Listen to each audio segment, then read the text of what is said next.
विष्णु यज्ञ एवं ततः प्रतिष्ठते स्वाहाति विष्णवे स्वाहा प्रतिष्ठायते नारायणाय विद्महे वासुदेवाय धीमहि विष्णु प्रचोदयात् महादेवी च विद्महे विष्णुपत्नी च धीमहि तन्नो लक्ष्मी प्रचोदयात् पुरुषाय विद्महे महादेवाय धीमहि तन्नो रुद्र प्रचोदयात् कात्यायनाय विद्महे कन्याकुमारी धीमहि। నమస్కారం, నా పేరు రాంబాబు. మీరు చూస్తున్నారు 3R న్యూస్. ఎన్టీఆర్ జిల్లా జీకొండూరు మండలం శివటూరు శివారులోని గోశాలలో గోశాల నిర్వాహకులు పోకూరు బాబూరావు ఆధ్వర్యంలో కుటుంబ పండుగని పురస్కరించుకుని గోపూజోత్సవం నిర్వహించారు.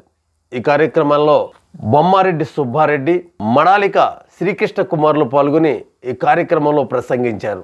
ఆ కార్యక్రమంలోని వివరాలను మీ ముందు ఉంచే ప్రయత్నం 3R న్యూస్ చేస్తోంది.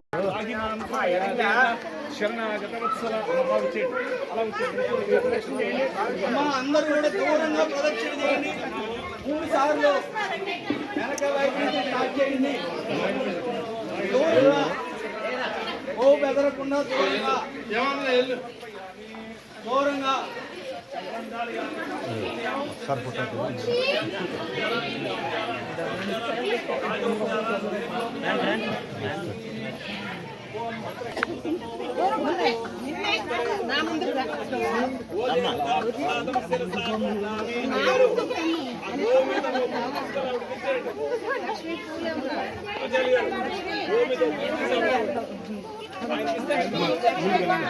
ముందు జరగండి.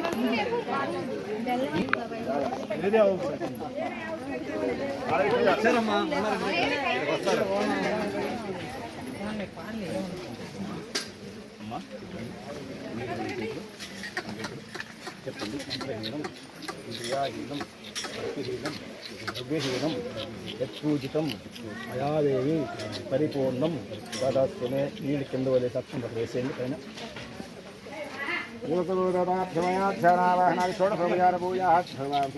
ప్రసన్నో వరదో భవతు బ్రహ్మార్పణమస్తు.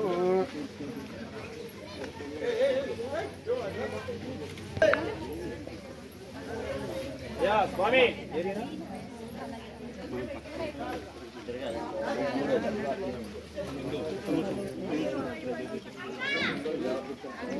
అయిపోయిన వాళ్ళందరూ కుర్చీలోకి వచ్చేయండి.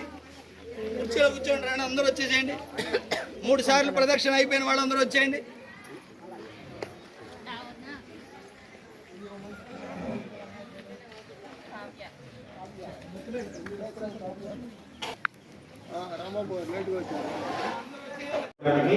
ఒకే ఒక్క ఆధారం గోపాలం. భగవంతుడు తాను అన్ని చోట్ల అమ్మాలని చెప్పి అమ్మను సృష్టించారంటారు మన పెద్దలు. మరి మాతృదేవో భవ, పితృదేవో భవ, ఆచార్య దేవో భవ, అతిథి దేవో భవ. అందరూ దైవ సమానం, నలుగురు దైవ సమానం అన్నప్పుడు మొట్టమొదటి అమ్మ పైన ఇచ్చారన్న. మాతృదేవో భవాన్ని మొదలు పెట్టారు కానీ పితృదేవో భవాన్ని మొదలు పెట్టారు. మరి ఈ భూమి అన్నమే ఔషధం అన్నమాట. అన్నం పరబ్రహ్మ స్వరూపం. ఆ ఆహారాన్ని కెమికల్స్తో కొని విషమ స్వరూపంగా అవుతున్నటువంటి సమయంలో ఉన్నాం. అంతేకాదు మన పర్యావరణం, ప్రకృతి పుట్టగానే ఉయ్యాలు కావాలి, అంతిమ సమయంలో కావాలి. గాలి నీరు ఆహారం రోజు కావాలి, నిద్రపోతున్నా శ్వాస కావాలి. మనం ఆక్సిజన్ తీసుకుంటాం, కార్బన్ డైఆక్సైడ్ మళ్ళీ ఆక్సిజన్గా మార్చిస్తుంది. మనం వినియోగించుకునే కంటే నీటి పొట్టు కూడా మురికిగానే ఉంటుంది. పంట పండించుకున్నా, వండుకున్నా, దుస్తులు ఉతుక్కున్నా, ఏ రకంగా అయినా సరే. మరి మనం మంచినీళ్ళు తీసుకున్నాం, మన ప్రకృతి చెడు చేస్తున్నాం. సముద్రంలో ఒప్పుకుంటే అది ఆవిరైతే తీయట్లేదు. ప్రకృతి అలా ఉన్న మంచి మనకి స్థితిలో నుంచి చెడు తీసుకుంటాం. ఈ ప్రకృతి ఇప్పుడు కాలుష్యంతో బాధపడతాం. ఒక సుమారుగా ఒక 25 సంవత్సరాల క్రితం కూడా మనస్సాక్షి ఉండేది. మనసు చెప్పేది అబద్ధం చెప్పేది, మోసం చేయలేదు, ఆగలిగా పనులు చేయలేదు అని చెప్పేది. ఇప్పుడు చెప్పడం లేదు. మనోభావాలు మోగపోయాయి అన్నమాట. మనస్సాక్షి పని చేయలేదు, పశ్చాత్తాపం లేదు. నటిస్తున్నాడు మానవుడు. స్టేజ్ నాటకాలు 2 గంటలు, ఇక్కడ నిత్య జీవితం నటనే. ఈ 4 రకాల విషయాలు రేపటి తరానికి ఇంకా చాలా మహా భీకర స్వరూపంగా తయారవుతాయి అన్నమాట. భూమిలో ఉన్నటువంటి విషయం, పర్యావరణంలో ఉన్నటువంటి కాలుష్యం, మన శరీరంలో ఉన్నటువంటి మాలిన్యాలు, మనోభావాలలో ఉన్నటువంటి దోషాలు. ఈ 4 దోషాలకి అద్భుతమైన పరిష్కారం పదార్థాలలో ఉంది. దానికోసమే ఈ గోసేవాక్షేత్రం కూడా ఆ వర్షంలోనే గోసేవాక్షేత్రం నడపబడుతుందన్నమాట. సో ఈ సందర్భంగా ఈరోజు కర్మ పండుగ సందర్భంగా చేసినటువంటి ప్రతి ఒక్కరికి, కుమార్ గారికి, ప్రసాద్ గారికి, బాలాజీ ప్రసాద్ గారికి, ఆచార్య గారికి అందరికీ పేరు ధన్యవాదాలు చెప్తూ ఈ పండుగ రోజు ఉండాలి, ఇలాగే ఉండాలి, ఇలాగే మనం ఆనందంగా, సంతోషంగా, ఆత్మీయంగా, ప్రశాంతంగా, ప్రసన్నంగా ఉండాలని కోరుకుంటూ అందరికీ కూడా ధన్యవాదాలు. సో ఆచార్య గారికి, కుమార్ గారికి సాధారణంగా మనందరి తరపున స్వాగత సమాజాలు అనిపిస్తూ గట్టిగా కర్తాలు చెప్పడంతో అలాగే ఈ కార్యనిర్వాహకులైనటువంటి వాళ్ళందరూ కూడా ఆహ్వానించడంలో బిజీ అయినప్పటికీ కూడా మన అభ్యర్థుల మేరకు ముఖ్యంగా మన బాలకృష్ణ సార్ గోశాల అనగానే మనందరం మేము దీనికి అందరూ కూడా రావాలని అనుకోవడం జరిగింది, ఇందులో పాల్గొనాలని అనుకోవడం జరిగింది. అలాగే మనకి ఈ ఎన్టీఆర్ జిల్లాకి ధార్మిక కమిటీ సభ్యులుగా ఉంటూ కార్యక్రమాలు ప్రజల దగ్గరికి తీసుకెళ్తున్నారు చేశారు. మన భజన బృందాలందరినీ ఒకే త్రాటి మీదకి తీసుకొచ్చే ప్రయత్నం చేశారు. ద్వారకా తిరుమల రాజాస్వామి వారు మనకి ఇప్పుడు దాకా గోపూజ కార్యక్రమాన్ని వైభవం మనందరి చేత ఆచరింపజేశారు. ఇలాంటి మహనీయమూర్తులు అందరూ సమిష్టిగా ఈ కార్యక్రమంలో పాల్గొంచుకొని మనందరితో మమేకమై ఇందులో భాగస్వాములు అవ్వడం జరిగింది. గోశాలలో గోమాతకు సంబంధించినటువంటి పూజా కార్యక్రమాలు, నిజానికి గోవుని పూజించి గోవుని గోవులాగా పూజించాలంటే మనం ఇవ్వడం సరిపోం. బంగారంతో చేసిన కొమ్ములు దానికి పెడితే కానీ గో పూజ చేయడానికి లేదు. బంగారం ఎంత ఉన్నా మనకేం కావాలి, గోవుకేం పెడతాము? పెట్టగలమా? ఇవ్వగలమా? ఇస్తామా? అబ్బో, ఎందుకంటే అంతా మనకే కావాలి, ఎవరికి ఏమి ఇవ్వం. ఏమున్నా అంతా నువ్వెన్నాడు, నేను లేకపోతే మా వాడు ఉన్నాడండి, మా పిల్లలు వస్తారండి, మా వంశం అండి, ఇవే చెప్పుకుంటా. పూజలో కూడా అదే చెప్పించండి. 5 రోజులు ఇప్పుడు వాటిని చెప్పి వంశాభివృద్ధ్యర్థం, ధర్మార్థ కామమోక్ష చతుర్విధ పురుషార్థం ఇష్టకామ్యార్థం అన్నీ చెప్పి గోవుని మనం పూజ చేస్తాం. కానీ గోవుని పూజ చేయడం అంటే పూలు వేయడం కాదు, పుష్పాలు వేయడం కాదు, పసుపు రాసేవండి. ఇంత ముద్ద పసుపు రాస్తే దానికి చిరాకు, ఇంత కోపం వచ్చింది చూడండి గోవు కిందక.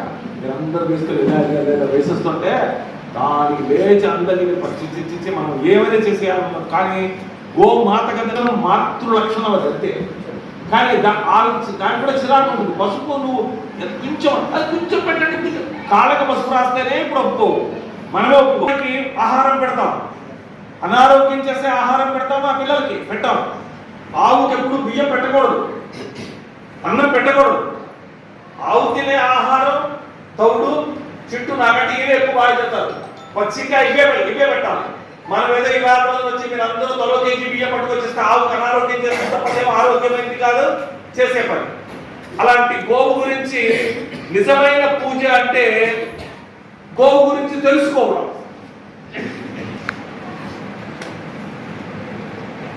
మీకు తెలుసా నేను అనుకోవటం లేదు, ఎందుకంటే నాకే ఏం తెలియదు కాబట్టి. మీకేం చెప్పగలను నేను? అసలు గోవు గురించి తెలుసుకోవడం అనేది చాలా కష్టమైనటువంటి పనులు. గోవే కాదు ఏదైనా. అయినా కూడా ఇవాళ రోజున కనుమ పండుగ కాబట్టి ఈ పండుగ యొక్క వైశిష్ట్యము, గోవు యొక్క విశిష్టత, వైశిష్ట్యత మీకు చెప్తాను. మీకు తెలియదు. నేను చెప్పిన మాటలు మీరు వినకపోతే 1,00,000 రూపాయలు నష్టపోయినట్టే లెక్క. అంత పవిత్రమైనవి, అంత గొప్పవి భగవద్ విషయాలు. 3 గంటల సేపు పూజ చేస్తారు తప్ప 3 నిమిషాలు మన బుద్ధి, మన మనస్సు ఒక మనిషి ఒక వ్యక్తిత్వాన్ని, ఒక విషయాన్ని గ్రహించడానికి ఇష్టపడదు. డబ్బాల నిండా దాచి వచ్చిన వాళ్ళకి, వెళ్ళిన వాళ్ళకి, కావలసిన వాళ్ళకి, బంధువులకి, మిత్రులకి అందరికీ పంపించుకుంటాం, అన్నీ చేస్తాం. కానీ మన మనస్సు ఒక 25 నిమిషాలు, ఒక అరగంట సేపు వినడానికి ఇష్టపడదు. కానీ ఇష్టపడడానికి ప్రయత్నం చేద్దాం. ఎందుకంటే గోపూజ చేస్తే జ్ఞాత్వా శాస్త్ర విధానోక్తం కర్మ కర్తుమిహార్హసి అంటాడు పరమాత్మ. మనం ఎందుకు చేస్తున్నావో, ఎలా చేయాలో, ఎప్పుడు చేయాలో, ఎక్కడ చేయాలో తెలుసుకుని చేయవయ్యా. తెలుసుకోకుండా చేయదు. వంట చేసినప్పుడు ఉప్పు ఏమన్నారని గుప్పుడు ఉప్పు వేస్తావా? కారం ఏమన్నారని ఒక గంపెడు కారం వేస్తావా? ఉడికించమన్నారని సాయంత్రం దాకా ఉడికిస్తావా? ఎంత ఉడికించాలో అంతే ఉడికిస్తాం, ఎంత మంట ఉంచాలో అంత మంటే ఉంచుతాం, ఎంత ఉప్పు వేయాలో ఎంత కారం వేయాలో అవన్నీ తెలుసుకుని అమ్మ దగ్గర అత్తమ్మ దగ్గర ఎక్కడో అక్కడ తెలుసుకుని మనం వంట చేస్తున్నాం. అలా వంట చేస్తేనే ఇంకా ఒక్కొక్కసారి బాగా రాలేదు, అయ్యో నాకు పొరపాటు అయిపోయిందిరా, రేపు ఇంకా బాగా చేసి పెడతాను వాళ్ళ పిల్లలకి మనం చెప్పి అన్నం వండుతూ ఉంటాం. కానీ ఒక భగవంతుడి విషయాన్ని, ఒక గోవు యొక్క విషయాన్ని, ఒక కృష్ణుడి యొక్క విషయాన్ని, ఒక కనుమ పండుగ యొక్క వైశిష్ట్యాన్ని తెలుసుకోవడానికి జ్ఞాత్వా శాస్త్ర విధానోక్తం, శాస్త్రం తెలుసుకుని గోపూజ చేయి. శాస్త్రం తెలుసుకోకుండా గోపూజ చేస్తానని నువ్వేదో పసుపులు కుంకాలు పట్టుకొచ్చి దాని మీద పోషిస్తానని నువ్వేం చేయకు. తెలుసుకుని చేయమన్నాడు పరమాత్మ. మనం చేసిన తర్వాత తెలుసుకోవడానికి ప్రయత్నం చేస్తున్నాం. ముందు ఉపన్యాసం ముందే జరగాలి. ముందు జరిగితే పూజ, తర్వాత పూజ, అది వేరు. అయినప్పటికీ కూడా మనం ఇప్పుడు తెలుసుకుంటే గోపికి ఎలా ఉండాలో మనకి తెలుస్తుంది ఖచ్చితంగా. ఒక కర్మని ఇంట్లో చేస్తే అన్నట్టు ఒకసారి మీరు ఓం నమో భగవతే వాసుదేవాయ, ఓం నమో భగవతే వాసుదేవాయ. భాకి వస్తుంది. ఓం నమః శివాయ, ఓం శ్రీమాత్రే నమః, ఓం శ్రీమాత్రే నమః, ఓం శ్రీమాత్రే నమః, ఓం నమో వెంకటేశాయ. ఒక్కొక్కసారో 3 సార్లు 4 సార్లు జపం చేస్తాం. ఇంట్లో ఒక్కసారి జపం చేస్తే ఒక్కసారి చేసిన ఫలితమే వస్తుంది. కానీ ఒక గోక్షేత్రంలో, ఒక గోశాలలో ఒక్కసారి పూజ చేస్తే, ఒక్కసారి నామం చెబితే 1000 సార్లు గుణిస్తే ఎంత ఫలితం వస్తుందో అంత ఫలితం వస్తుంది. అంటే మనం ఓం నమో భగవతే వాసుదేవాయ అనేటువంటి మాటని ఒక్కసారి మన ఇంట్లో చెప్పినటువంటి ఫలం ఒక్కదానికే ఫలం వస్తే, ఇలాంటి గోక్షేత్రంలో గోవులు వసించేటువంటి ప్రదేశంలో మనం చేస్తే 1000 సార్లు ఒక్కసారి చేసినటువంటి నామం మనకు వస్తున్నది. ఓం నమః శివాయ అనేటువంటి సార్లు 1000 సార్లు చేయాలంటే ఎంతో సమయం పడుతుంది. అంత సమయం పట్టక్కర్లేదు. ఒక్కసారి చేసిన ఓం నమః శివాయ అన్న మాట ఒక్కసారి అంటే 1000 సార్లు చేసినటువంటి ఫలితం గోశాలలో అంతటి పవిత్రత ఉన్నది. నాకు ఎలాంటి సందేహం లేదు. మీకు ఏమైనా ఉంటే తీసుకోండి. ఈ ప్రపంచంలో మలమూత్రములను పవిత్రంగా భావించాలంటే ఒక్క గోవు ఒక్కటే. గోమయాన్ని తీసుకొచ్చి అసహించుకుంటున్నావా? లేదు. ఆ పేడ అదే మనిషి ఇలా తీసుకొచ్చేది. కడుపును పుట్టిన పిల్లవాడికి కూడా అసహించుకునేటువంటి స్థితి లేకపోయినా మనవడు కాబట్టో, మనవాడు కాబట్టో, మనకి రక్తం కాబట్టో, లేకపోతే పిల్లవాడికి అనారోగ్యం చేస్తుంది కాబట్టో ప్రత్యేకమైనటువంటి శ్రద్ధ ఒక తల్లిగా నీ బాధ్యత కాబట్టి పిల్లవాడు వేసినటువంటి మూత్ర విసర్జన మలమూత్రములను తీసుకెళ్లి బయట వేస్తాం. అసహించుకుంటే తప్పు, అసహించుకోకూడదు ఉంటే కాబట్టి అసహించుకోకుండానే పిల్లవాడి యొక్క మలమూత్రములను పరిగణిస్తాం. చెప్పలేదా మీకు ఇదివరకు? అసహించుకుంటే అనారోగ్యం అని. కాబట్టి అసహ్యం ఉన్నా దాన్ని సహించే స్థితి ఎలా వచ్చింది? వినికిడి ద్వారా వచ్చింది. అత్తమ్మ చెప్పింది, అత్తగారు చెప్పారు, అమ్మ చెప్పింది, అమ్మమ్మ చెప్పింది, నానమ్మ చెప్పింది, ఇలా కాదు ఇలా. కానీ గో విషయానికి వచ్చేసరికి గో మలాన్ని యజ్ఞం చేస్తుంటే ఆవు పేడ తీసుకొచ్చి అంతా అలికిస్తారు. యజ్ఞకుండం చేస్తే యజ్ఞకుండాన్ని అలికిస్తారు. అప్పుడు అది గోశాలలో సమానం అవుతుంది, గోశాలతో సమానం అవుతుంది. ఎందుకని? గోమయము చేత పవిత్రత చేసినట్టుగా. అది లేదు కాబట్టి పసుపు వేసేస్తామండి. పసుపు ఎప్పుడు గోతో సమానం కానే కాదు. గోమలముతో సమానంగా పసుపు ఏనాడు కాదు. ఈ ప్రపంచంలో అత్యంత గొప్పదైనటువంటిది ఆవు పేడ. ఆవు పేడ ఎంత గొప్పదంటే స్వామీజీలు ఊరేగింపుకి వస్తారు, మీరు చూచుంటారు. స్వామీజీలు ఊరేగింపుకి వస్తారు దండధరులై, అందరూ ముట్టేసుకుంటూ ఉంటారు. ముట్టుకోకపోయినా వాడు వెళ్తుంటే వెనక్కి ఎగబడదు. ఆవు పూజ చేసాక అందరూ మీద పడిపోలేదు. అలాగే స్వామివారితో ఫోటో తీసుకునేవాళ్ళు ఒకళ్ళు, ఇంకో రకంగా ఒక ఊరేగింపులో అందరూ వస్తూనే ఉంటారు. స్వామిని ముట్టకపోయినా మన నుంచి వచ్చినటువంటి గాలి కూడా అపవిత్రం చేస్తుంది. అందుకే కదండి కరోనా టైంలో ముక్కుకి మూతికి అన్నిటికీ మనం ముక్కు గుడ్డలు కట్టుకుని కూర్చున్నది ఎందుకు? ఊపిరి, ఒకళ్ళ ఊపిరిలోకి అనారోగ్యాలు అనేటువంటి వస్తువు ఉంటాయి కాబట్టి చాలా జాగ్రత్తగా కూడా ప్రభావితం చేస్తూ ఉంటుంది. మనస్సు కూడా వికలం చేస్తూ ఉంటుంది. ఎంత గొప్పవాడైనా కూడా తీసుకున్న ద్రవ్యం, చూచినటువంటి వాసన, నివసించినటువంటి ప్రదేశం అంతర్గతంగా ఉండేదాన్ని కూడా పవిత్రం చేస్తుంది. గోమయం. మనకి తల్లులు ముగ్గురే ఐదుగురు. ఆ కాదు ప్రపంచం అంతా తల్లి. శ్రీమాత్రే నమః. ఎందుక మా బాలకృష్ణ గారు చెప్పారు, గోమాత, భూమాత, శ్రీమాత. శ్రీమాత శ్రీ మహారాజ్ఞి శ్రీమత్ సింహాసనేశ్వరి చిదగ్నికుండ సంభూత దేవకార్య సముచ్యత అంటూ మనం లలితా శాస్త్రం చేస్తాం.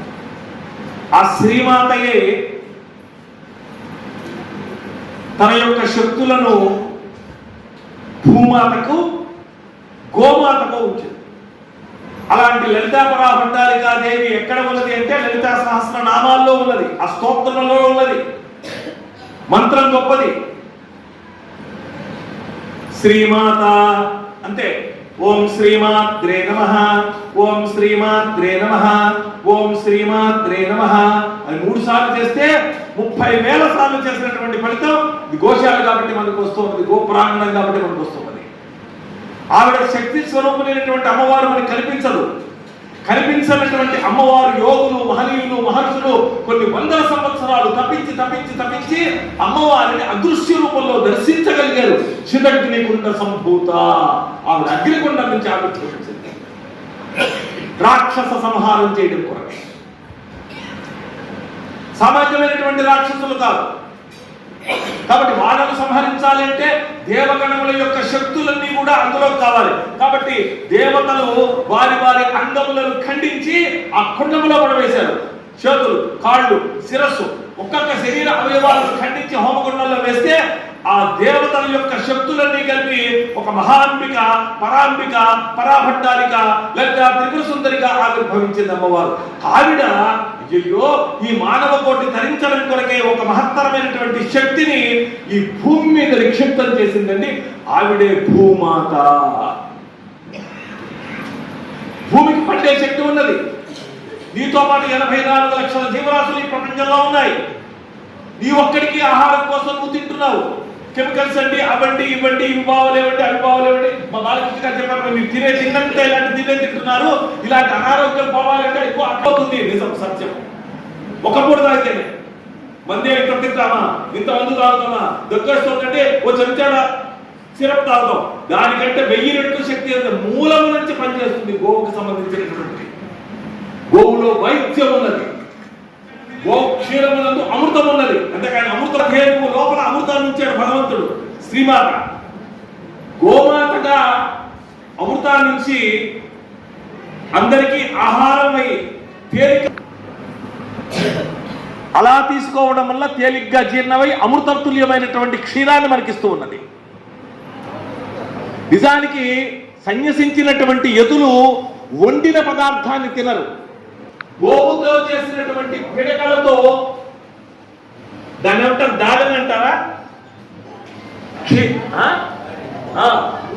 ఆవు పేడలో అంత గొప్పగా ఉన్నది, అమృతతుల్యతత్వం ఉన్నది. కాబట్టి భూమాతను అన్ని ప్రాణికోటలకు కావలసినటువంటి సమస్తమైనటువంటి భావించారు.